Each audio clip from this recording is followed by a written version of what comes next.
us as the next president of the United States. Hello folks, welcome to Denver. May we help you with directions? Baggage claim.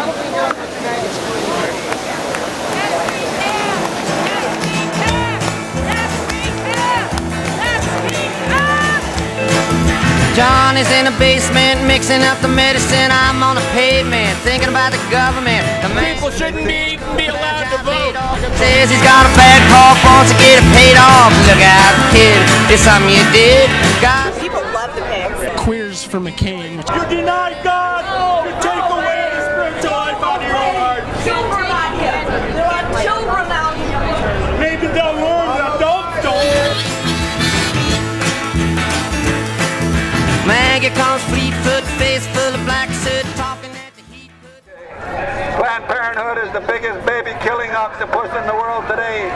The life begins at conception. The issue is not partial birth abortion. The issue is the murder of a child. I love the fact that Obama searches for the nuances of answers. Where do you stand on abortion? Where are we on the war? And he will look for the nuances of the answer, just like I would, just like you would. It's not just good and evil and that's it. No. I'm Renee Reed, and I'm the author of Peace Amidst Conflict.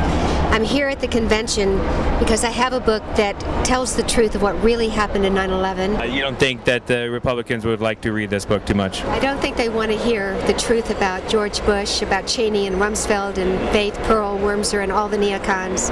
And I really tell the truth about what they've done to our country. Do you know many conservatives?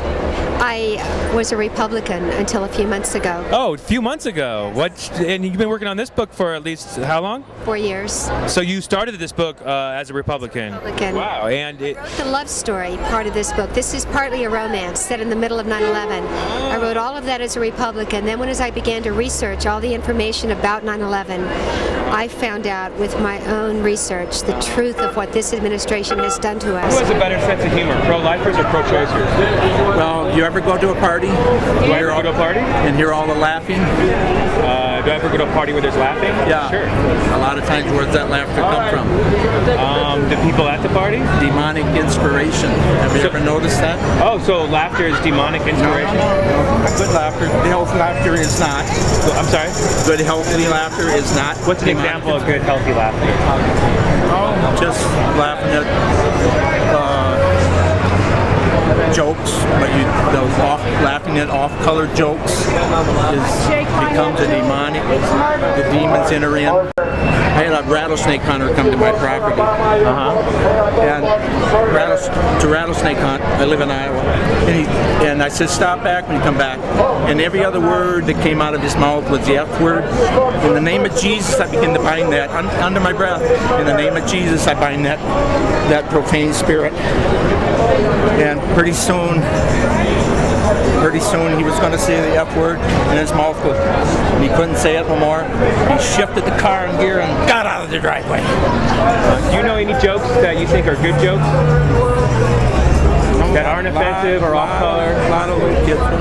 Oh, I heard one about a priest and a rabbi were friends, and of course the priest was always trying to get the rabbi to eat pork, and the rabbi was always talking to the priest about how good married life was. And anyway, one day the priest says something to him about eating pork, and the rabbi says, I'll eat pork just as soon as your wife fixes it.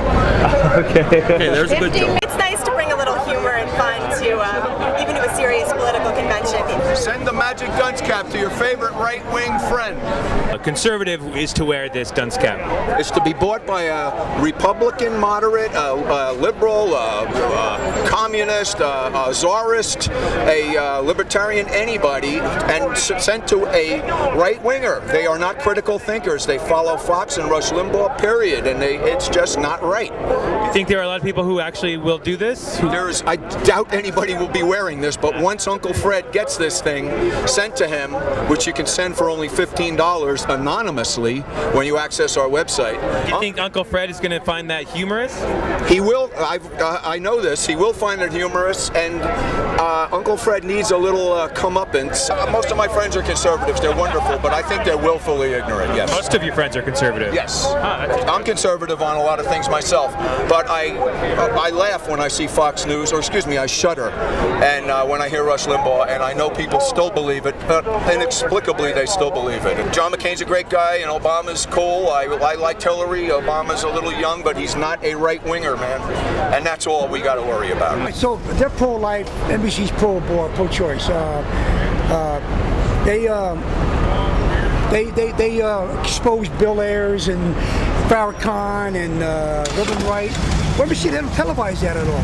But that's the truth. And when Michelle Obama said, you know, this is the first time in my adult life that I felt like an American, NBC doesn't cover that. But that's what she said. Why don't these other stations cover that? Why does it Fox News have to cover it? They do it, and everybody thinks, oh, they're a racist channel. They're not a racist channel. They cover the news where it should be. Let everybody know what's going on. Don't give it the half-truth, give it the full truth. That's You're a conservative person? Republican. I like Republican. Yeah. I used to be a Democrat years ago when Kennedy was alive, but lately they've had shitheads like Carter for president, and well, why is Carter a shithead? Huh? Why is Carter a shithead? Because he exonerated all those veterans, all those soldiers, not even soldiers, all those people who dodged the draft with the Canada. He exonerated them. He shouldn't have. And Clinton, who went to Canada, I had buddies that died in Vietnam.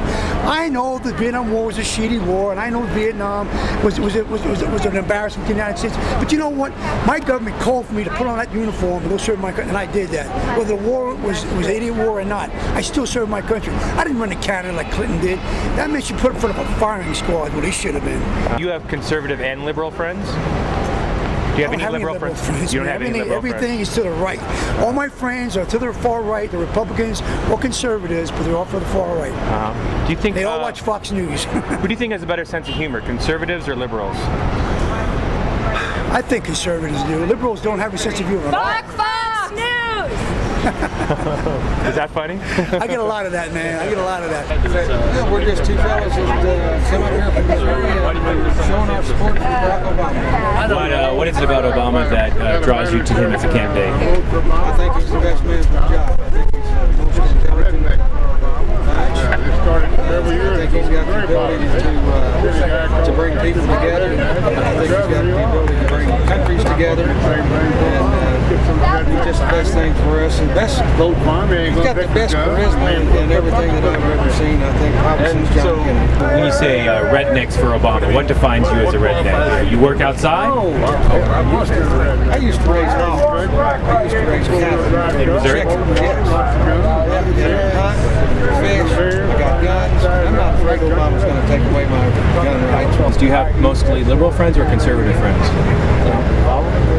I'd say probably split. Yeah. And who among your friends has the better sense of humor, if you had to generalize, between your liberal friends and your conservative friends? My liberal friends. Yeah. Why do you think that might be? I don't know why that is, but it just seems to work that way. I used to roll